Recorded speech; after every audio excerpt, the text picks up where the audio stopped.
Hey everybody, it's Charles, your hobby hero, and today I have a CGC unboxing for you guys. If you haven't already though, please consider subscribing to the channel. I do appreciate it. I do put out regular content about the hobbies that I love the most. So this is going to be a smaller unboxing, just 2 books on here today. These are 2 books for my personal collection that I bought raw.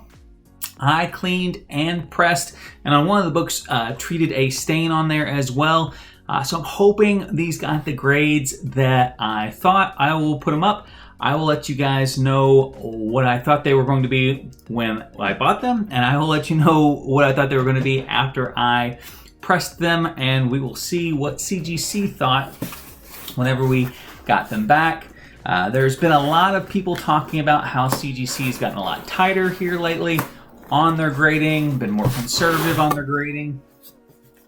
I have not seen it, but I think a lot of it has to do with a couple of the signature series signings that went on recently, and people getting books that came back lower grades than what they were sent in, either damaged when they were being handled, or just overgraded originally from the get-go. Oh, they got the nice covers on them. I don't know what determines if they get the thicker bags or not, but they're so much nicer.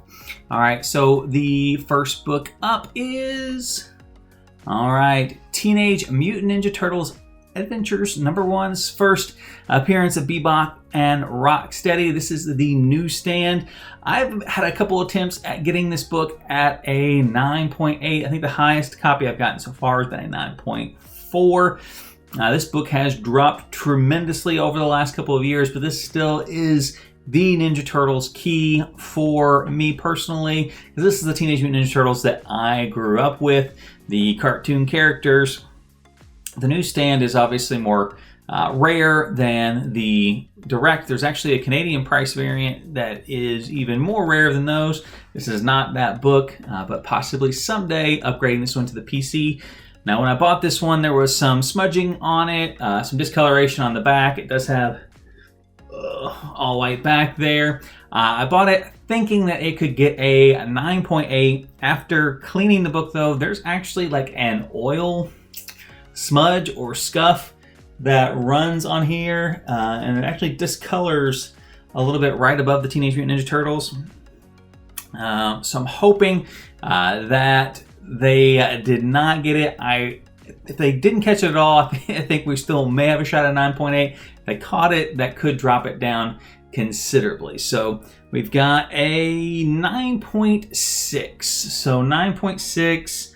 If there are any grader's notes, I doubt there are. I'll throw those up there. Now there's a little bit of a scuff right here by his foot that wouldn't come out, but the spine on this thing was perfect. I mean, a little bit by the staples, but I mean nothing ordinary as far as that goes. Case looks good.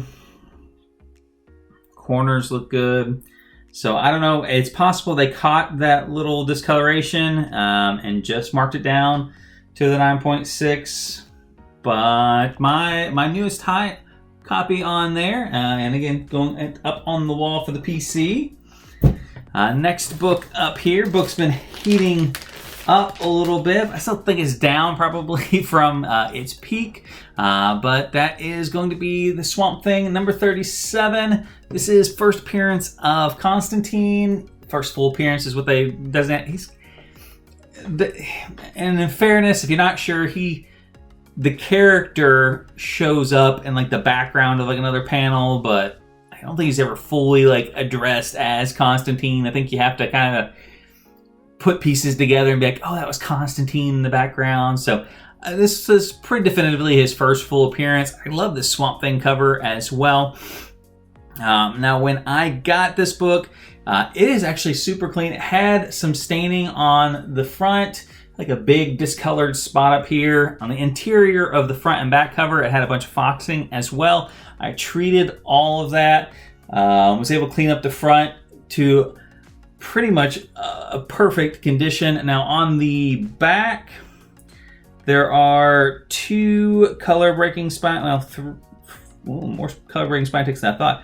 1, 2, I remembered one big one. There's one, I'll show you after the great reveal, but there's one big color break on the back. I thought this book was going to get a 9.2. I think I paid $200 for it raw, and CGC put it at a 9.4. So a little bit higher than I thought it would get. I'll see if I can show it. I mean, it's that big that you can probably see it on the camera. Well, if I can find it again, it's right up here. Yeah, you can see it right there. That big spine tick right there. If it wasn't for that, there's really no color breaks on the front. But, I mean, as you can see, it's all color on the spine. So any kind of color break is going to be super visible. There's probably 1, 2, 3, 4, 5 small color breaks. Again, very small, very minor. If it would be a white bordered or a white spined book, you probably wouldn't see any of them other than this bigger one up at the top. So 9.4 is probably fair. Again, stain treated front and back, or inside and outside of the front and back cover. Still got the blue label. I've not seen any books from this era come back with purple label for getting cleaned. I'll break that down a little bit more in a future video too on some of that stuff that CGC is catching on these particular books. But 2 books in, 2 books for the wall up here. Let me know if you guys have picked up any PC books for yourselves, or if you have any thoughts on which books should come down to make room for these 2 books here. Until next time though, guys, Hobby Hero out.